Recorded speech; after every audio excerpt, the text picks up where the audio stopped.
chicos, ¿cómo están? Gusto en saludarles. Ya, oremos primero. Ya, oremos antes de empezar. Padre nuestro que estás en los cielos, Señor, agradecido estamos, Señor, ante ti. Agradecido estoy yo, Señor, de tener la oportunidad, Señor, de compartir, Señor, lo que tú has hecho conmigo en este tiempo, Señor, con lo que puedo aportar para estos jóvenes, Señor. Gracias, Señor. Permite, Señor, que todo lo que diga, haga, sea de acuerdo a tu voluntad y exprese, Señor, lo que tú has puesto en mi corazón, Señor. Muchas gracias, Señor, en el nombre de tu Hijo Jesús, Señor. Amén. Amén. ¿Saben qué? Eh, es como bien complicado porque hace mucho, mucho tiempo, pero mucho tiempo que no me sentía tan nervioso. Ya he estado algunas veces compartiendo la palabra en la iglesia. Me recordaba con los jóvenes, cuando participaba con la GEA, acá en Hualpén, ¿cierto? Y di muchos, muchos temas. Ya cuando estuvimos después del terremoto en las casas, dimos muchos temas. Y nunca me había sentido tan nervioso como hoy día. Así que quería compartir un poco con ustedes con eso. Es como extraño la sensación, pero que es bueno que así sea. ¿Ya? No hallaba cómo empezar esta conversación con ustedes. Y la verdad es que cuando fuimos hace unos minutos atrás en grupo a oración, la Rosemary preguntó por el nombre de la Vanessa, ¿ya? ¿Y quién le había puesto su nombre? Y, y se me puso en el corazón el compartir, empezar este mensaje, quizás una breve historia, una reseña de cosas que me han pasado en la vida, para después llegar a una conclusión final, que, que la verdad es que Dios siempre parece que siempre estuvo conmigo. O sea, soy un convencido, pero se me vino a la memoria porque el día que me inscribieron en el registro civil, mis padres tenían como nombre para mí Ananías, ¿ya? Y la oficial del registro civil le dijo, pero caballero, señora, ¿cómo se le ocurre ponerle ese nombre a ese niño? Piensen en él cuando él sea grande, se va a avergonzar de ese nombre, Ananías. Y ella fue la que eligió Claudio Andrés. ¿Ya?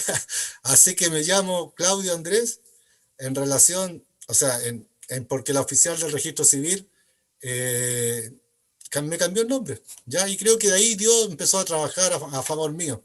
Porque la verdad es que Ananías hubiese sido muy, pero muy extraño. Ya, bueno, la verdad es que todos los que estamos acá ya me conocen, ¿cierto? Soy diácono en la escuela dominical. Y si empezara a hacer una pequeña quizás reseña de la historia y las cosas que quiero compartir con ustedes, que de alguna forma ha enmarcado. Ya hace muy poco, en octubre, yo cumplí 57 años. Y si tuviera que hacer un recuento de las cosas que yo considero importantes en todo este tiempo, es un poco lo que quiero compartir con ustedes. No recuerdo exactamente en qué momento, me refiero a qué edad tenía, pero creo que fue a los 6 7 años, ¿ya? Empecé a asistir por una invitación a una iglesia, a un templo, a un culto chiquitito que había cerca de mi casa, que era como una habitación de un dormitorio. Debe haber tenido unos 4 por 4 metros. Habían como tres correas de banca, un púlpito y nadie más, ¿ya?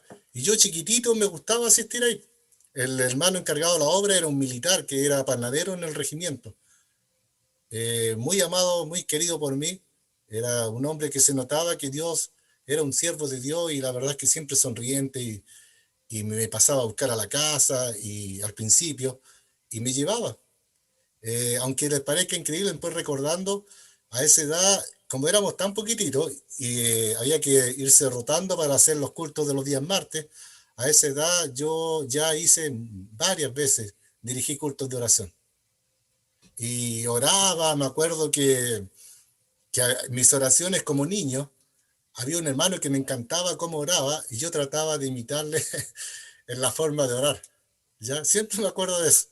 Sí, las oraciones mías eran de corazón, pero la forma de hacerlo, la verdad es que trataba harto de imitarlo porque me encantaba cómo sonaba cuando él oraba. Y así fue pasando el tiempo y creo que haber tenido unos 10 años. Cuando ya, a los 9 10 años, empecé a ir a la escuela dominical, a la primera alianza, o sea, perdón, a la primera iglesia bautista de, a la primera iglesia, ¿cuánto se llama? Bautista de Talca, ¿ya? Voy a proyectar un PowerPoint, ¿ya? Que es un poco para ir, a medida que vamos repasando la historia, yo le puse en realidad caminando con Dios por gracia y misericordia. Creo que soy un convencido primero en la gracia, ¿cierto? Todos sabemos que por gracia somos salvos y sus misericordias siempre se renuevan cada día. Cada día se han renovado a lo largo de los años. Dios sabe y soy lejos de ser un referente, ya simplemente soy una persona que reconoce a Dios como su Salvador, como su Creador y su dependencia de Él. Y lo reconoce como que siempre ha tenido misericordia de mí. Siempre Dios ha tenido misericordia de mí. Y al andar de este camino, ya recorría para ir a la iglesia desde mi casa a la primera iglesia bautista de Talca, más o menos eran 25 a 27 cuadras de ida y 25 a 27 cuadras de vuelta. ¿Ya? Eso es lo que nosotros nos demorábamos en ir. Eran muchas cuadras. Pero en Talca, en esa época, todo el mundo caminaba a pie. O sea, era algo normal. Ya no es que nosotros fuéramos héroes, todo el mundo caminaba. Eh, pero una de las cosas que me marcó, íbamos a la iglesia y en una oportunidad íbamos como buen canuto, Biblia en mano, la Biblia con el canto rojo, la Reina Valera, ya, y con mi amigo que era como 2 años mayor, el Toño. Y él, y camino a la iglesia, ya a la escuela dominical, siempre pasábamos por un letrero, o sea, por un potrero, y siempre se ganaban gitanos, y en una oportunidad, una gitana nos llama y nos dice si podíamos ir a comprarle aceite. Y nosotros con la Biblia en la mano, camino a la iglesia. Y ya pues le dijimos nosotros, me acuerdo que era un cuarto de aceite, una botellita chiquitita. En esos tiempos, ¿cierto? Se compraba el aceite por litro. Y casi el mundo, casi todos compraban un cuarto, medio litro, no más. El que compraban medio litro era mucho, por lo menos en el sector donde yo vivía. Y, y camino al negocio donde íbamos a comprarle el aceite a la gitana, mi amigo me sugiere y me dice, Claudio, ¿sabes qué? No le compremos el aceite a la gitana. ¿Por qué no compramos leche con chocolate mejor? Y resulta que yo, la verdad es que le dije, estaba en que sí, que no, pero al final acepté. Ya compremos leche con chocolate. Y compramos leche con chocolate, nos tomamos medio litro de leche cada uno y seguimos camino a la iglesia. Participamos en la iglesia y la verdad es que lo cuento ¿por qué? Porque ese fue el distanciamiento que yo tuve con el Señor, ¿ya? Porque en ese periodo, cuando veníamos de vuelta, obvio que tuvimos que pasar como 6 cuadras lejos del lugar donde pasábamos, porque no podíamos pasar porque era la única calle donde pasábamos y pasábamos por ese potrero. Pero después vino todo lo que es el sentirme mal por lo que había hecho. Y eso, dentro de toda la ignorancia de niño, eh, nunca le pedí perdón en ese tiempo al Señor por haber hecho eso. Simplemente me sentía indigno de ir a la iglesia porque lo que había hecho estaba mal, ¿ya? Nunca se lo conté a nadie tampoco.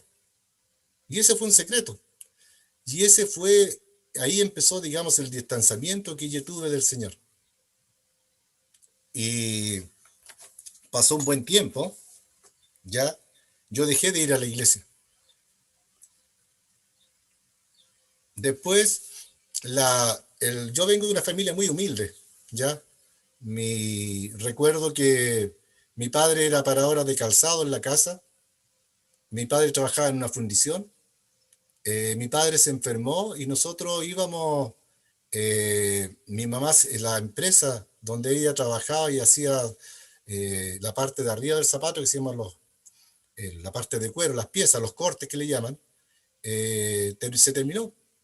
Ya había una empresa en Talca que se llamaba Yarman. Ustedes casi todos, lo más probable es que no conozcan la marca porque son más jóvenes. pero en esa empresa nosotros íbamos con nuestros hermanos y los días sábados botaban la basura. Y entre la basura iban pedazos de cuero y nosotros nos ganábamos por la orilla antes que echaran la basura al camión y sacábamos esos pedazos de cuero. Después llegábamos a la casa, mi mamá los recortaba en puros cuadraditos pequeños. No sé si alguno de ustedes conoce a la humorista La Cuatro Dientes. La Cuatro Dientes, quizá Rosemary la puede conocer, ella siempre anda con un bolso cuadradito atrás con puros pedacitos de cuero. Le llamaban bolsitos loleros, de esos bolsos mi mamá hacía, ¿ya? Con eso nosotros nos ganábamos la vida y parábamos la olla. Y salíamos a venderla, juntaba, hacía toda la semana y el fin de semana nosotros salíamos a venderla primero en Talca y después a Molina, Curicó, Linares, que eran las ciudades que estaban alrededor de Talca. Después mi papá finalmente llegó a un arreglo con el trabajo, en el trabajo y que le permitió tener una indemnización por enfermedad y se compró un molino donde vendía harina tostada, tostaba harina y me tocaba con mi mamá a las 5 de la mañana levantarnos, más o menos una vez a la semana, íbamos a la compañía de fósforos, ¿ya? A la fábrica de fósforos en Talca, donde abrían las puertas como a las 7 de la mañana, 6:30, 7 de la mañana, y uno tenía que recoger la leña. Había un montón inmenso de leña, pero se juntaban muchas personas. Y yo dejaba a mi mamá cuidando el triciclo y me abalanzaba sobre el montón de charlat y lampazos que había, que eran los restos que quedaban en el proceso de la fabricación de los fósforos. Como todos saben que los fósforos son de madera, y eso lo amontonaba y después que lo tenía ya amontonado en mi parte, lo echaba en el triciclo y nos veníamos caminando con mi viejita. Así pasó, fui creciendo, entré al liceo. Con los años uno se pone, no sé si pierde el sentido del humor, aunque les parezca muy, quizás a algunos de ustedes muy extraño, pero a mí me echaron del liceo 2 veces, ya en primero medio. Las 2 veces fue en primero medio, primero en el año 78 y después el año 81, 82 me parece que fue. No, 78 no, y después el 80. 78, 80. Y me echaron, ¿saben por qué? Por peluzón, ¿ya? Por hacerme el payaso en las clases. Y cuando me echaron de primero medio, el año 78, el año 79 quise volver y no quisieron recibirme, porque era muy desordenado. En ese tiempo ya estaba más joven y obvio que ya uno empieza a interesarse, ¿cierto?, en el sexo opuesto. Y yo trabajaba todo el día, me tocaba ir a comprar trigo también con el triciclo, con lluvia, mojado, me tocaba hornear el molino, la harina tostada, porque había que hornearla porque el molino no molía muy bien. Entonces había que pasarla por un sedazo para que cayera la arena, digamos, más molida. Y esa es la que vendíamos, la embolsábamos y vendíamos. Me tocaba atender el negocio también. Y el negocio la verdad es que daba muy poco, ya apenas para comer, ¿ya? Y esa parte, uno un poco necio a esa edad, yo estoy hablando por mí, era muy necio. Y el tema es que cuando ya empecé a fijarme, ¿cierto?, en el sexo opuesto, ya querían tener plata, veía que trabajaba, trabajaba, trabajaba, pero no tenía plata, ¿ya? Porque mi papá no me daba un sueldo. Y como no me daba un sueldo, en ese tiempo estaban de moda tener blue jeans de marca Levi's, ¿ya? Y unas zapatillas de Adidas poliuretano. Y yo lo único que quería era tener un par de blue jeans Levi's, ¿ya? Y unas zapatillas de Adidas. Yo recuerdo recuerdo una vez bueno, volviendo, recuerdo una vez que durmiendo, bueno, me voy a saltar un poco quizás la parte cronológica, pero antes que se me olvide eso, que dormía en una litera y para calentarnos la noche teníamos un brasero. Y un día en la noche, eh, al despertar en la mañana, un día en la noche, me iba a poner los pantalones y mis pantalones de la litera habían caído al brasero y era el único par de pantalones que tenía. para ir a trabajar y no pude ir a trabajar porque no tenía que ponerme, ¿ya? Cuando tenía 17 años, peleaba mucho con mi viejo por este tema de que trabajaba y no tenía plata. Así que un día tuve la pelea con mi viejo, pero la pelea, y decidí irme de la casa a los 17 años. Día antes, un amigo mío, a él lo habían echado de la casa y me había invitado a irnos de la casa, como 2, 3 semanas antes. Yo le había dicho que no. Después, en ese momento, cuando yo peleé con mi papá, lo fui a buscar. Lo fui a buscar y él estaba llegando a la casa a comer, pero todavía no llegaba a dormir. El tema es que me acompañó, pues me dijo, ya vamos. Partimos a la carretera y como buenos jóvenes de 17 años, maduros, ¿para dónde vamos? Súper planificado, ¿para el sur o para el norte? Ya, vamos para el norte, para Santiago. Ya. Finalmente, me acuerdo que teníamos como 30 pesos, parece que era la cantidad de plata que teníamos, y fumaba en ese tiempo y tenía una cajetilla de cigarros Vissere y un par de, en un bolso, un par de blue jeans y unas camisas, y era todo lo que llevábamos. Y hicimos deo, hicimos deo en un servicentro, y le hicimos deo a una camioneta, 3 cuartos, que venía con una familia que venía de Las Telmas, ¿ya? Y venían como 4 o 5 personas durmiendo en la camioneta, ¿ya?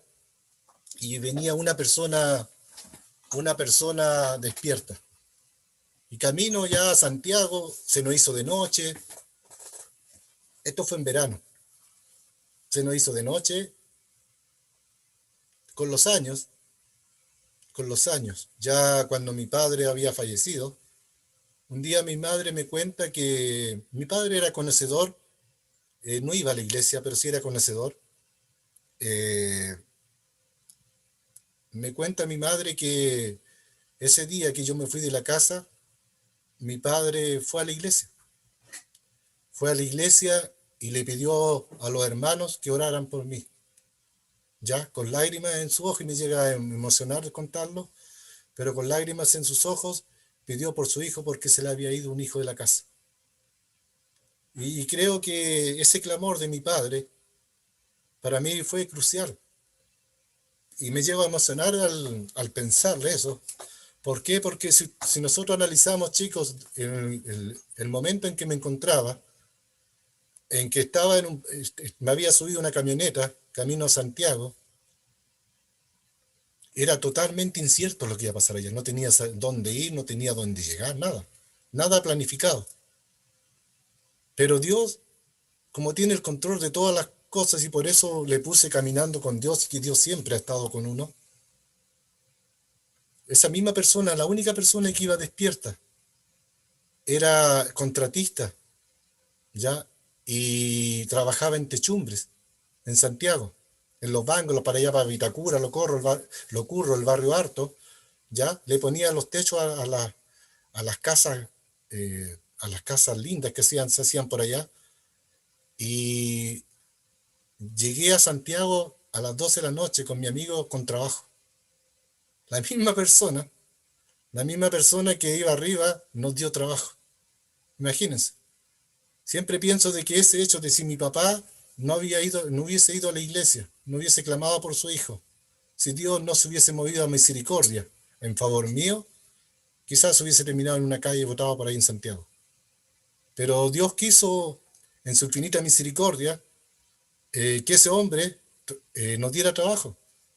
Al otro día nos preguntó dónde queríamos ir y en ese momento pensé, ¿cómo le iba a decir que no teníamos dónde ir? Y se me ocurrió llegar donde una tía que era monja. Ya teníamos una tía que era monja, que falleció unos años atrás, era monja sacramentina, de adoración perpetua, y tenía un convento en Santo Domingo, con Brasil. Y llegamos a las 12 de la noche a tocar el convento, y despertando a las monjas y todo el tema, y ellos tenían como una casa de reposo paralelo, digamos, a un costado de la iglesia. El convento era inmenso, era una cuadra en cuadra, ¿ya? De hecho, tenía varios patios, tiene hasta un cementerio. Mi tía está sepultada al interior del convento, ¿ya? Ahí quedó mi tía. Y llegamos ahí.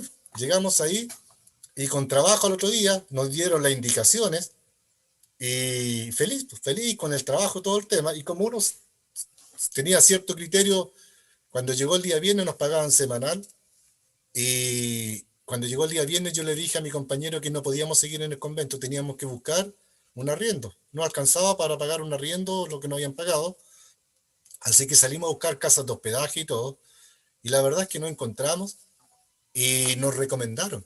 O sea, nos recomendaron la hospedería porque nos dijeron que llegaba mucha gente ladrona y llegaban los detectives en la noche. Finalmente fuimos a parar al Hogar de Cristo, ¿ya? Y ahí estuvimos como 8 días, 8 días durmiendo en el Hogar de Cristo, hacíamos la hora, salíamos del trabajo, hacíamos la hora para llegar al Hogar de Cristo. Me acuerdo que pagábamos 100 pesos diarios, ¿ya? Por cada vez que... Y les daban comida, pero honestamente a mí llegaba toda persona indigente, llegaba ahí. Y habían dormitorios comunes con literas. Un día le robaron la polera a mi compañero y todo, y, pero yo no comía porque la verdad es que me daba cosa comer, con las ganas que comían las personas cuando nos invitaban a comer.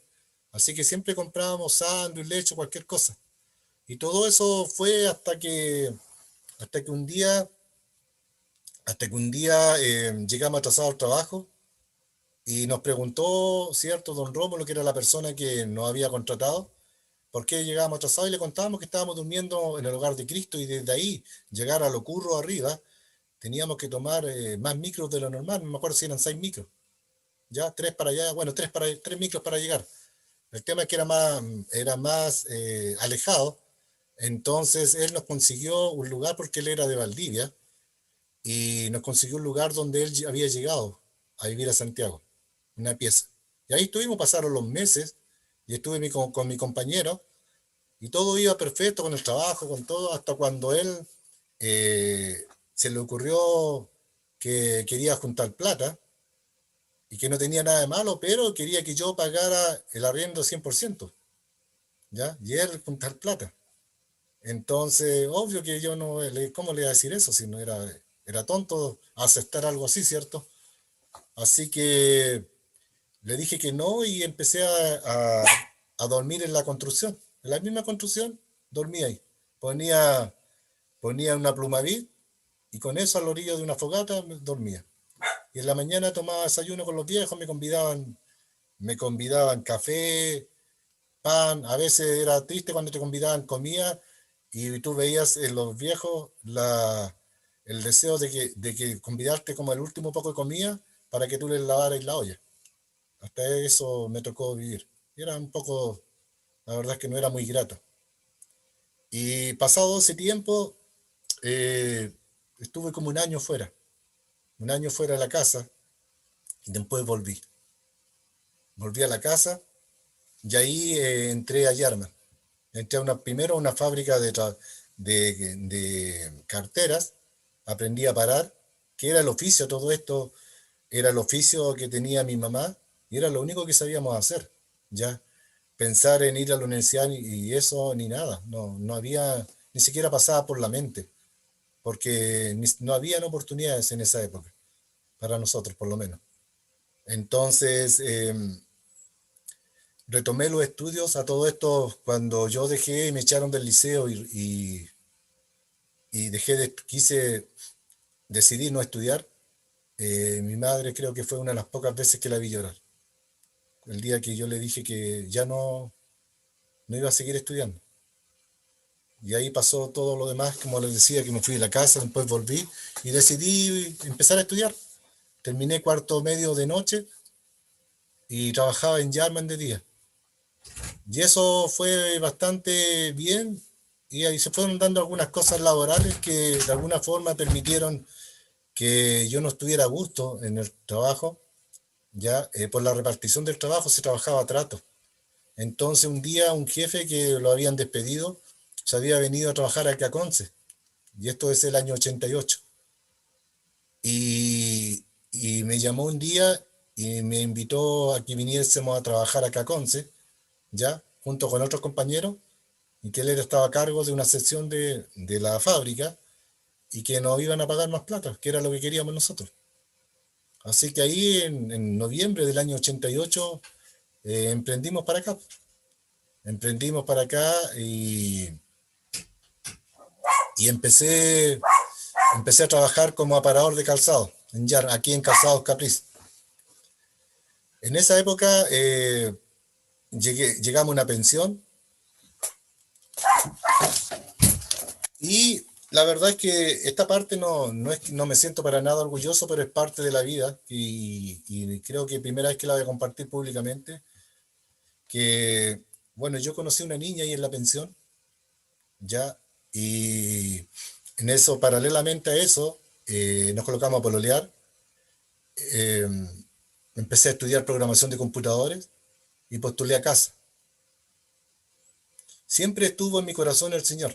Siempre me acuerdo de que, y siempre me acuerdo cuando el grupo de la escuela dominical instruye al niño en su camino, porque jamás se apartará de él. Si bien es cierto, no seguía sus pasos, pero Dios siempre estuvo en mi corazón. Y siempre sentí que Dios estuvo conmigo. A veces cuando como cristiano te dicen, mira, que el Señor te sacó de la miseria, que el Señor te sacó de los vicios, quizás yo volví al Señor no de esa forma, sino que yo al mirar retrospectivamente puedo decir que el Señor siempre estuvo conmigo. En este periodo yo conocí a esta niña y nos colocamos a vivir después. Cuando yo recibí la casa, nos colocamos a vivir. Yo no iba a la iglesia, no había hecho tampoco nunca mi decisión, ya, por el Señor, estaba lejos, y nos colocamos a vivir 7 años. 7 años estuvimos viviendo. Ella, en ese periodo, después en el trabajo, una vez que terminé de programador de computadora, me permitió ser administrativo. Y en la administración llegué a ser de jefe de planificación y programación de la producción. Y un día se le puso a la gerencia que para el puesto que yo estaba ocupando se necesitaba que la persona fuera ingeniero. Y como yo no tenía plata o sea, no tenía cero posibilidades, me preguntaron si quería estudiar ingeniería. Yo le dije que no tenía plata. Y bueno, creo que gracias a Dios siempre he puesto empeño en lo que he hecho.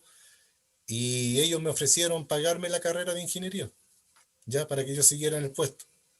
Así que lo acepté y ellos empezaron a pagarme la carrera y empecé a estudiar ingeniería industrial.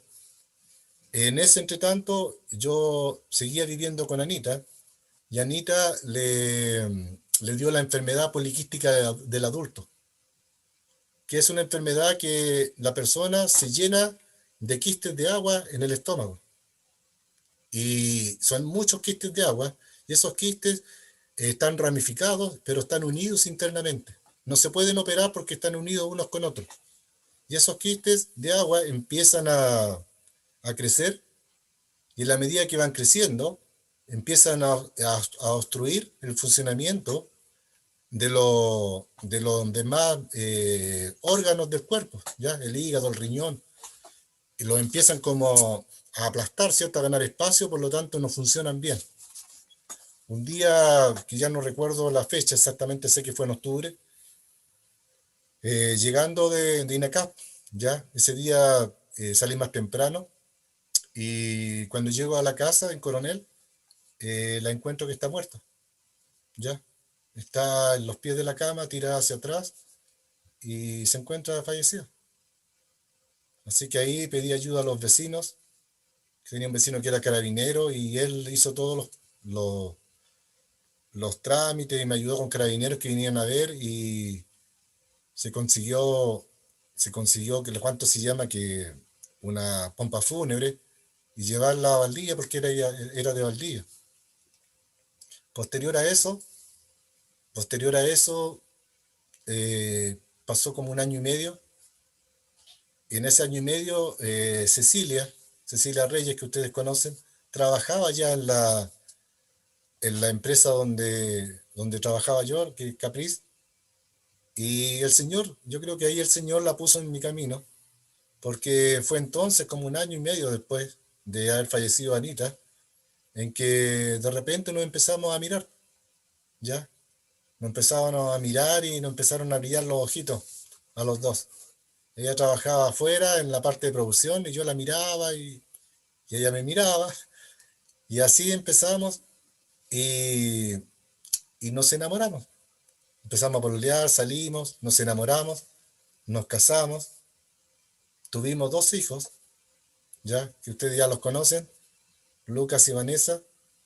Y en ese periodo, de alguna forma yo, bueno, antes de casarme, me invitó a una campaña evangelística que hubo en la iglesia de Valpén. Y fue ahí cuando yo hice mi decisión por el Señor. Ya, fue ahí cuando yo acepté al Señor como mi Salvador. Y bueno, después me bauticé, participé con los jóvenes.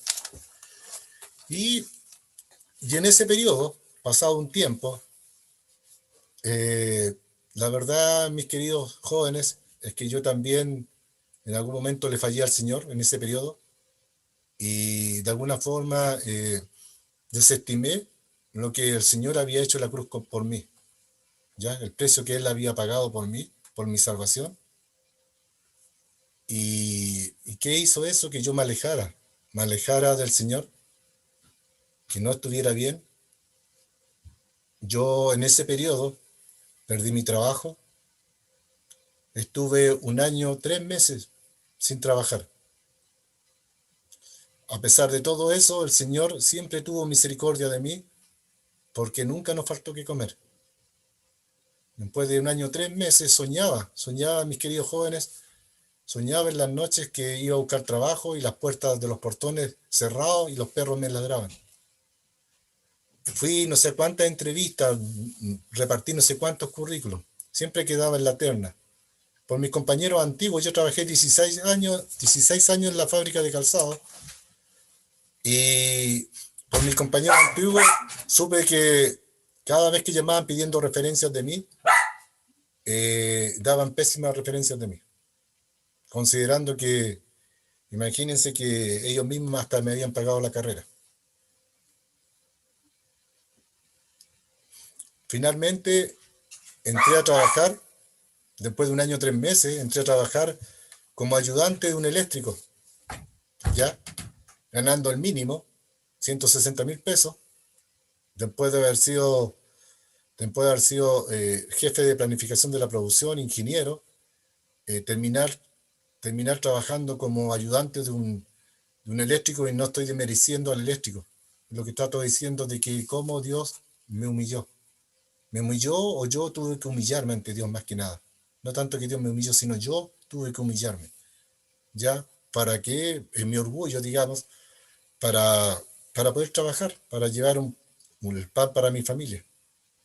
Y así trabajé 9 meses de ayudante de un maestro que no tengo nada que decir, se portaron súper bien conmigo, pero sí, todos los meses Cecilia siempre recuerda ese periodo porque durante el mes yo trabajaba y trabajaba contento, me gustaba lo que hacía, pero cuando me pagaban no me alcanzaba prácticamente para comprar lo justo y necesario y no me alcanzaba para nada. Siempre, y ahí era desde el día que me pagaban yo me amargaba. Era el día que llegaba amargado a la casa. Después se me pasaba. Y eso fue hasta cuando un día empecé a, siempre digo yo, que para mí hay una gran diferencia entre orar y clamar. Orar uno ora muchas veces, nosotros oramos. Clamar es cuando tú desgarras tu corazón delante de Dios. Al Señor le había pedido perdón no sé cuántas veces le había pedido perdón por haber desestimado su salvación, por mis errores. Y un día camino a hacer un trabajo de urgencia en el puente Juan Pablo II, me acuerdo clarito, porque creo que ahí marcó un punto de inflexión en el sentido de que Dios nuevamente dirigió su mirada hacia mí. Yo le gritaba al Señor en el puente: ¿hasta cuándo? ¿Qué quieres que haga? ¿Hasta cuándo tengo que pedirte perdón? Si ya te lo he pedido de diferentes formas, ¿ya? Y no sé qué hacer. Ayúdame, por favor, pero con voz desgarradora. Y fue ahí cuando uno de los muchachos me pidió un currículum y lo entregó a una persona que trabajaba en Huachipato. En Huachipato yo entré a trabajar como el quinto hombre, ayudante de ayudante del ayudante del ayudante y del ayudante. Ahí estuve. Cuando yo entré a trabajar en Huachipato, todos los años se moría una persona. A los 3 meses de yo haber entrado, murió un compañero, una persona, aplastado. 3 meses después yo entré con dos compañeros más a Huachipato juntos, que trabajábamos en la misma empresa eléctrica. Uno de ellos falleció. Al, al mes, al mes después de haber fallecido, murieron 3 personas en ese accidente. Y uno de ellos era amigo mío, habíamos entrado juntos.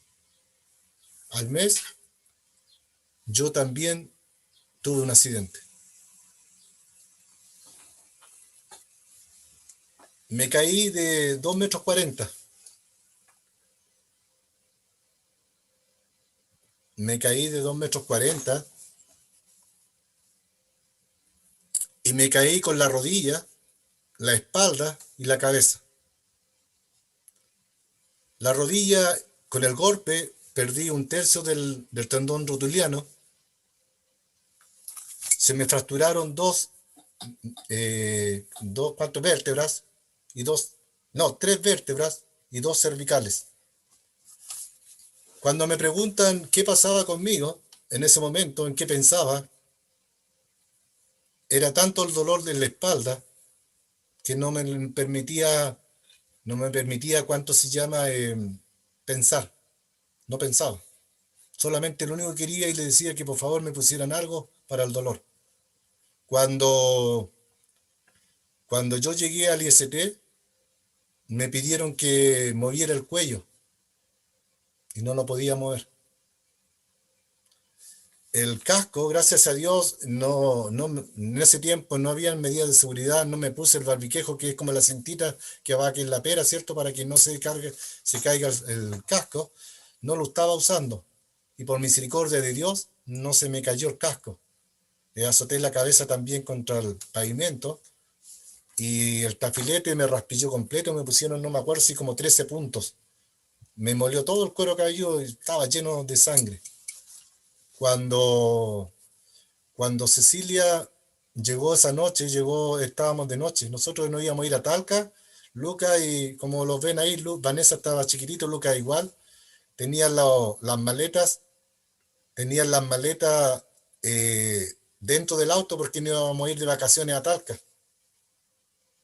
Y mi señora fue y le dijo al médico que le dijera la verdad, en qué estado estaba yo. Le pasaron la ropa toda ensangrentada y el médico le dijo, mira, mira chiquilla, le dijo, con suerte él va a quedar paralítico, porque la operación lo más probable es que se pueda ir.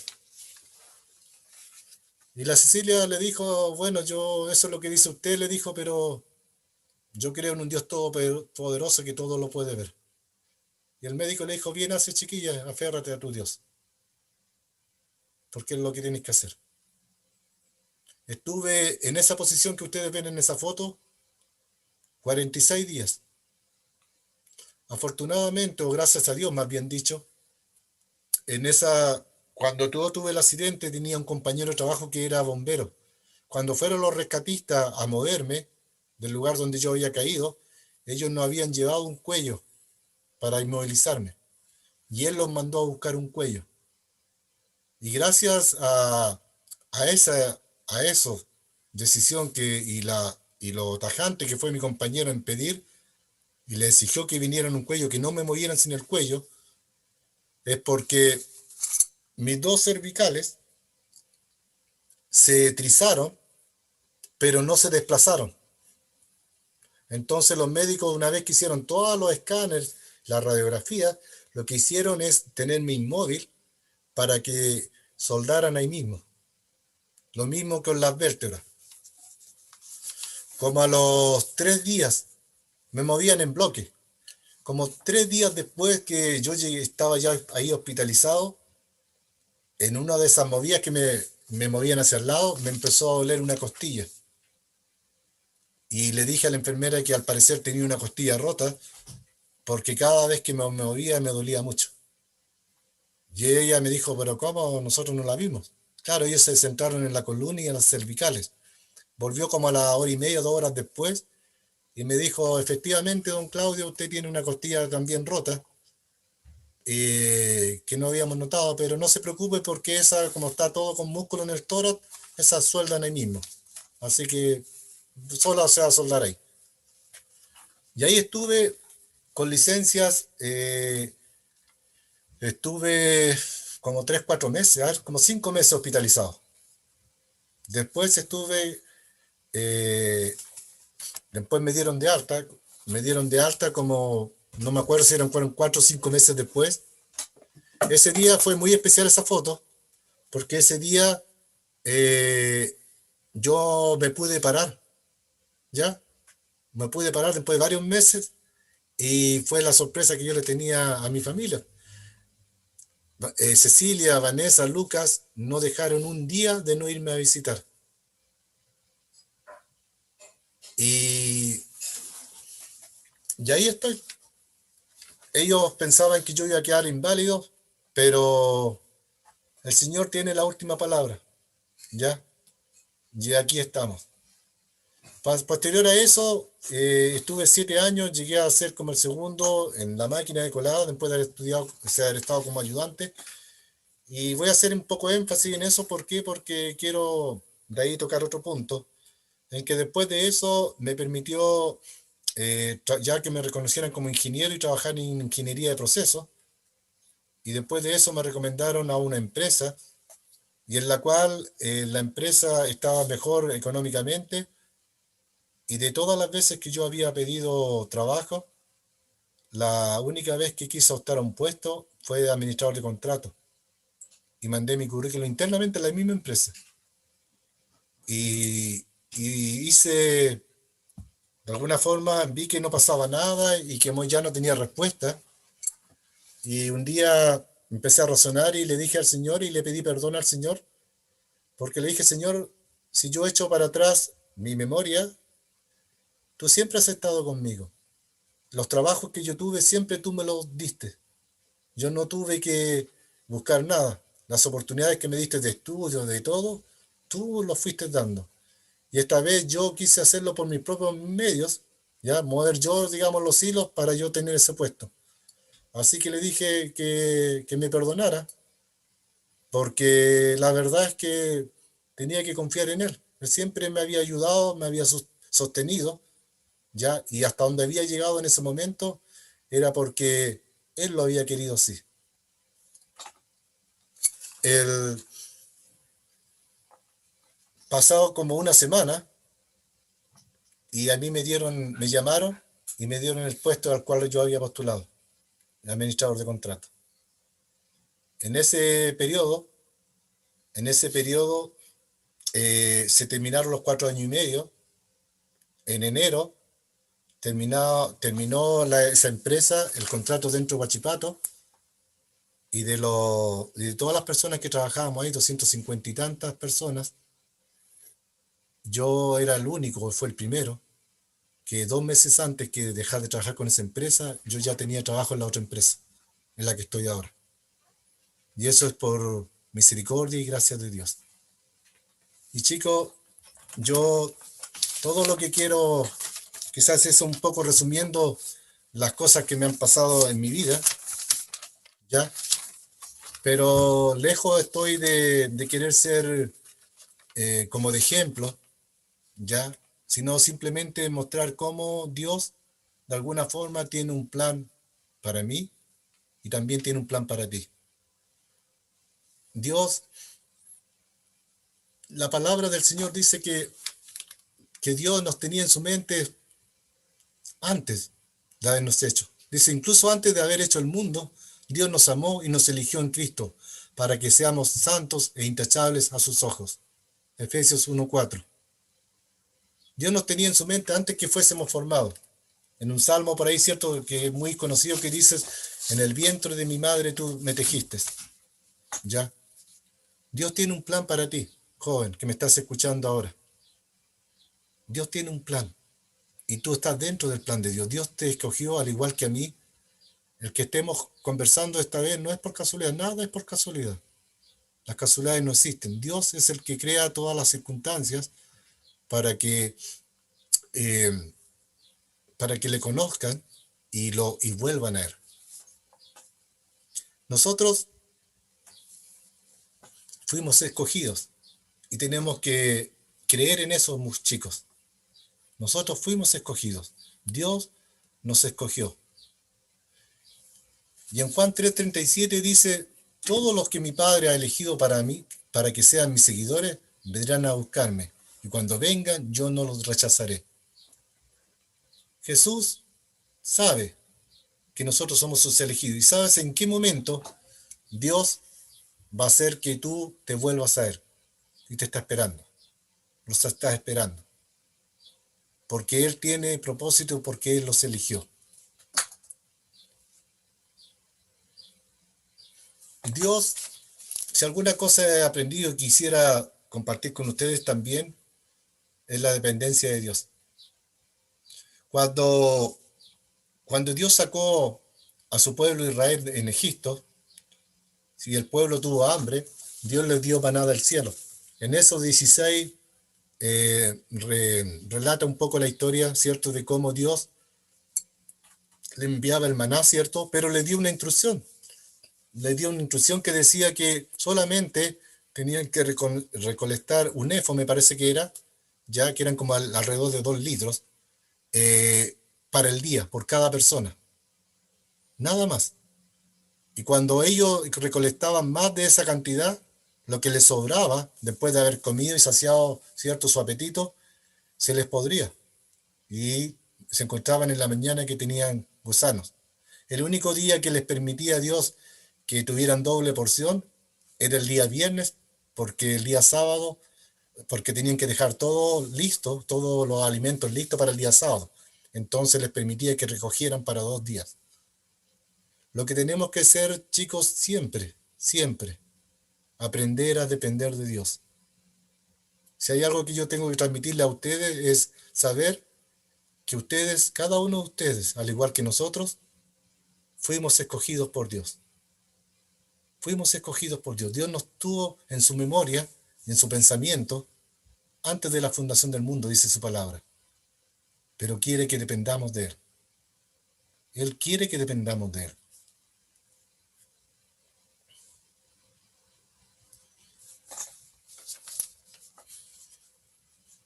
Deja que Dios administre tu vida. Hay siempre, uno de los versículos más preferidos míos en la Biblia y que es el lema de los jóvenes. No sé si aún sigue siendo el lema, pero en mi tiempo, cuando yo participaba en la GEA, que era Josué 1:9.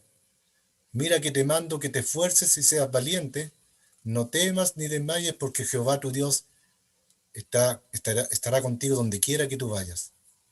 Para mí ese es un versículo clave, porque uno podría decir, mira, cuando Josué fue elegido por Dios, ¿cierto?, para, para suceder a Moisés, uno podría decir, oye, Josué está regalado porque si Dios lo eligió, está todo dado.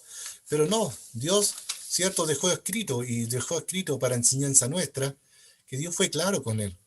Mira que te mando que te esfuerces y seas valiente. ¿Ya? Cuando yo digo que dependemos del Señor, eh, aprendamos a depender de Él, no significa que no tengamos que esforzarnos. Significa que tenemos que reconocerle a Él en todas las cosas. Dependencia. Nosotros tenemos que esforzarnos. A Josué el Señor le dijo que no iba a ser fácil. No iba a ser fácil. ¿Ya? No le dijo que no iba a tener miedo. Le dijo, esfuérzate y sé valiente. ¿Y sé valiente por qué? Porque le iba a dar miedo muchas veces en la batalla. A lo mejor a ustedes jóvenes muchas veces se han enfrentado con incertidumbre, con miedos, con temores. Y el Señor les dice, chicos, no va a ser fácil, esfuércense. Pero yo voy a estar con ustedes. Por eso les anima siempre a que sean valientes. Y valiente es una persona que no tenga miedo, si es normal tener miedo. Valiente es la persona que se sobrepone al miedo, ¿cierto? Y va más allá del miedo y el miedo no lo paraliza, sino lo hace actuar, a esforzarse. Y tenemos que tener la confianza, jóvenes, que el Señor siempre va a estar con nosotros. Siempre va a estar con nosotros en los momentos más difíciles. En los momentos más difíciles el Señor, si ustedes ven jóvenes, el Señor ha estado con ustedes y lo va a seguir estando. Por nada dice estéis afanosos. No os afanéis, dice, pues diciendo qué comeremos, o qué beberemos, o qué vestiremos. Porque los gentiles buscan todas estas cosas, pero vuestro Padre Celestial sabe que tenéis necesidad de estas cosas. Mas buscad primeramente el reino de Dios y su justicia, y todas estas cosas os serán añadidas. Así que no os afanéis por el día de mañana, porque el día de mañana traerá su afán, basta cada día con su propio afán. Yo sé que ustedes están a finales de año, están en el comienzo de la vida, ¿ya? Yo estoy en el declive de la vida y ustedes están en ascenso. Y a lo mejor algunos de ustedes tienen incertidumbres que son naturales, pero el Señor les manda a decir que no se afanen. Afanarse, afanarse no significa que no se preocupen, no significa que no planifiquen, ¿ya? Que no hagan meta. Afanarse es poner todo tu empeño en. No. Afanarse, lo que está pidiendo el Señor, que nosotros nos esforcemos, que seamos valientes, que pongamos de todo nuestro empeño. Ya me acuerdo de un meme que salía en las redes cuando decían, dejen de pedirle al Señor que les vaya bien en las pruebas y estudien, ¿ya? Porque es mucho de eso. El Señor nos pide una parte, como ustedes como jóvenes, cierto que están estudiando, ya tienen que estudiar, tienen que esforzarse y estudiar y el Señor va a poner ahí, al momento exacto de estar en un certamen, ¿cierto? Él les va a traer a la memoria lo que ustedes estudiaron. O si lo que ustedes estudiaron les sirve para razonamiento, para discernimiento, también lo va a hacer discernir en forma positiva. Y eso es lo que ustedes tienen que tener, chicos. Chicos, dejen que el Señor administre sus vidas. Nosotros, el hombre, a través de la historia, ha demostrado de que el hombre no se puede administrar solo. ¿Saben cuál es la diferencia entre nosotros, los que creemos en el Señor, y la gente que no cree? En que la gente que no cree en el Señor está esperanzado en una nueva constitución, está esperanzado en un senador, en un presidente, que ellos les resuelvan los problemas, porque ellos no conocen otra solución y creen que la única persona que les puede solucionar es una nueva constitución, como por arte de magia, o un presidente de una tendencia de esta o de esta otra, ¿ya? Pero el hombre por naturaleza es egoísta. Nosotros somos egoístas. Nosotros siempre vamos a actuar en beneficio propio. La Biblia nos dice que no debemos confiar en el hombre. El Señor nos manda y nos pide que confiemos en Él. El Señor es perfecto, hace todas las cosas perfectas.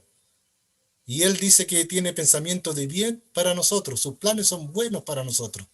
Y si el Señor tiene planes buenos para nosotros, ¿para qué voy a hacer planes yo? ¿Por qué no dejo que Él administre mi vida? ¿Por qué no dejo que Él dirija mi vida? Y yo ponerme como el barro en las manos del alfarero. Que Él me guíe, que Él haga de mí lo que Él quiera hacer de mí. Cuando yo digo que busquemos al Señor, para que el Señor esté con nosotros, el Señor es fiel. Pero también el Señor nos manda a decir de, mira, yo no quiero que ustedes me busquen como decía a Jesucristo, cierto, lo seguía mucha gente, pero muchas veces en la Biblia sale, un par de veces recuerdo, donde decía que el Señor sabía que mucha de la gente que también lo seguía a escuchar, lo hacía porque Él les daba de comer. Lo seguían por los panes y los peces, ¿ya? Y el Señor no quiere eso.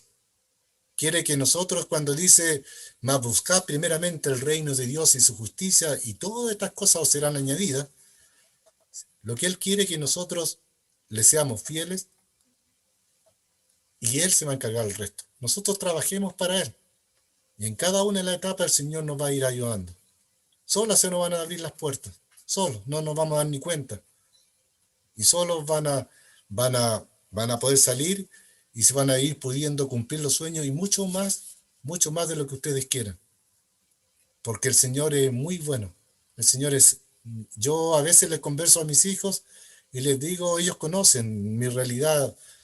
Yo vengo, como les decía, de una familia humilde, pobre, y yo hay cosas que no son grandes cosas, pero hay cosas que yo tengo que jamás ni siquiera me imaginé tenerlas, pero las tengo por gracia a Dios.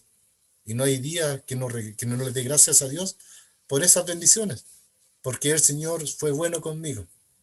Y por eso el llamado, chicos, a dejar que Dios administre sus vidas. Confíen en Él. Recuerden, Dios los eligió. Ya, Dios tiene un propósito para cada uno de ustedes. Y por las cosas laborales, sentimentales, no se preocupen, no se preocupen. El Señor dice, venid a mí todos los que estáis cargados y trabajados, que yo os haré descansar. Aprendamos a descansar en el Señor. Muchas de las cosas que nos pasan y nos afligimos es porque nos cuesta, y la verdad es por nuestra propia naturaleza, nos cuesta aprender a descansar en el Señor. Siempre queremos hacerlo con nuestras fuerzas, con nuestra inteligencia, con lo que creemos que Dios nos dio, y a veces tendemos a querer a dejar a Dios de lado. No lo dejemos de lado, ya, dejemos que Él administre nuestras vidas. Si una cosa, chicos, yo he aprendido, y en esto se resume todo lo que yo quería compartir con ustedes, es que Dios nos eligió. Dios me eligió. Y como dice Filipenses 1:6, estando convencido precisamente de esto, que el que comenzó en vosotros la buena obra, la perfeccionará hasta el día de Cristo Jesús. Hay una cosa, chicos, que yo he aprendido y me ha tomado muchos años aprender y quería compartirlas con ustedes, que ojalá Dios quiera pues, pudiera quedar en su corazón, en que no se tomaran una vuelta tan larga, no pasaran tantos años para llegar a la conclusión que yo llegué y que quiero compartir con ustedes. Si yo uno, si yo uno los pasajes de la Biblia y tengo el convencimiento que el Señor me eligió, y por otro lado, Filipenses 1:6 me está diciendo de que aquel que la buena obra comenzó será fiel en completarla, ¿cierto? Como dice la alabanza. Entonces, lo que está el Señor diciendo, cómo yo interpreto esto y cómo yo he llegado al final a la conclusión de que el Señor me está diciendo, mira, tú eliges el camino. Yo tengo planes para ti. Tengo grandes planes para ti y los quiero cumplir en ti. Y los voy a cumplir en ti. De ti depende, de ti depende de qué forma tú quieres que yo los cumpla. Muchas veces yo cometí errores en mi vida. Y nosotros tenemos como jóvenes, como personas, Dios nos dio libre albedrío. Nosotros podemos escoger el camino, el rumbo. Cada una de las decisiones que tomemos a diaria, para bien o para mal, cada una de ellas tiene una consecuencia. Nosotros podemos elegir, pero nosotros no podemos tener control sobre las consecuencias de nuestras decisiones. Por eso es importante, en muchas decisiones malas que yo he tomado a lo largo de mi vida, he arrastrado a mi familia con ellos. Cada vez que tomamos una decisión mal, arrastramos a nuestros seres queridos también con nosotros, como daño colateral. Por eso yo les invito, chicos, a que si el Señor tiene un camino para ustedes, si el Señor tiene un propósito para ustedes, seanle fiel al Señor. Dejen que el Señor administre sus vidas, porque los propósitos del Señor para cada uno de sus vidas son buenos, son perfectos.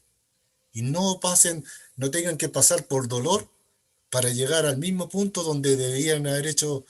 Es como el pueblo de ¿cuánto se llama? De Israel, ¿cierto? Que según lo extendido en 6 meses podría haber llegado a la tierra prometida, pero por desobediente, por no hacerle caso al Señor, ¿cierto? Por incredulidad también, se tardaron 40 años en llegar a la tierra prometida. Yo me tardé muchos años también en llegar a esta conclusión, que el Señor me dice, mira, de una manera u otra, yo voy a cumplir mi propósito en tu vida, porque yo te elegí. Tú eliges la forma. Yo he decidido dejarlo ganar. Dejarlo ganar. Y dejarlo ganar haciendo alusión a la alabanza de Jesús Adrián Romero, ¿ya? Y no es que yo tengo la atribución de quién soy yo para dejar ganar al Señor, si todos sabemos que el Señor hace y deshace con uno, ¿cierto? No, cuando en el sentido de dejarlo ganar es decirle, Señor, acepto tu voluntad, perdóname, perdóname, pero acepto tu voluntad, ¿ya? ¿Por qué? Porque nuestra naturaleza humana siempre quiere ir para un lado. Y el Señor nos dice, no, este es el rumbo, sigue este es el rumbo. Y nosotros queremos ir para otro lado. Nosotros nos empeñamos muchas veces en luchar en contra de lo que el Señor dice, con nuestros propios deseos, con nuestra propia carnalidad. Muchas veces nosotros, por naturaleza, tendemos a apartarnos, a irnos para otro lado. Pero el Señor nos dice, y siempre nos está mostrando, no, vente para acá, porque este es el camino, estos son los planes que tengo para ti. Y son buenos y son perfectos. Oremos. Padre nuestro que estás en los cielos, gracias, Señor. Gracias, Señor, por haberme permitido, Señor, compartir, Señor, lo bueno que tú has sido con mi vida. Tú sabes, Señor, que no quiero servir ni de ejemplos, simplemente, Señor, decir que tú les amas, Señor, y tienes un propósito para cada uno de nosotros. Y tus propósitos son buenos, Señor. Permite, Señor, que seamos, Señor, receptivos, Señor, a ti, Señor. Permite, Señor, que seamos consecuentes, Señor, con nuestra fe, Señor. Ayuda a estos jóvenes, Señor, en cada una de las etapas de su vida, Señor. Están en etapas, en edades, Señor, que toman grandes decisiones, Padre mío, que van a afectar, Señor, el resto de su vida. Por eso te pido que tú le guíes a cada uno de ellos con sabiduría, Señor. Con tu sabiduría, Padre mío, que los bendigas, los protejas y los bendigas enormemente en cada una de las etapas de su vida, porque sé también que la parte afectiva también en esta edad también, Señor, es muy importante para ellos, Señor. Cuida el corazón de cada uno de ellos, Señor. Sobre todas las cosas, cuida el corazón de ellos, Señor. Bendícelos, Señor, a ellos y por intermedio de ellos a toda su familia, Señor. Gracias por los padres, a tíos, abuelos, Señor, que están con ellos, Señor. Muchas gracias, Señor, en el nombre de tu Hijo Jesús, Señor. Amén.